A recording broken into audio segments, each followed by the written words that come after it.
L'Europe qui va se doter d'un nouveau président. Sans surprise, le démocrate chrétien Jean-Claude Juncker prendra la tête en début d'après-midi de la Commission européenne. Mais pour la première fois dans l'histoire de l'Union, les chefs d'État et de gouvernement vont devoir procéder à un vote. Correspondance à Bruxelles de François Baudonnet et de Frédéric Furnémont. Au sommet européen ce matin, il y a clairement deux camps. Les chefs d'État qui sont pour Jean-Claude Juncker, dont François Hollande et Angela Merkel. Ils le disent d'ailleurs sans détour. Il est la bonne personne, à la bonne place.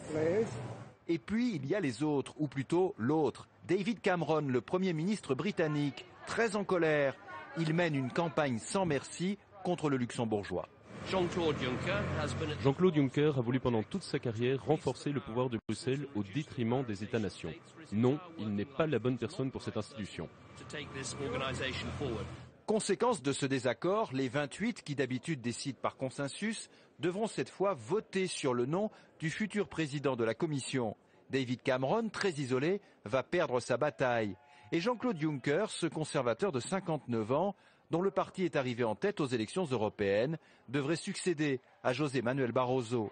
L'ancien Premier ministre du Grand-Duché, qui a longtemps été président de l'Eurogroupe, connaît parfaitement les méandres des institutions bruxelloises.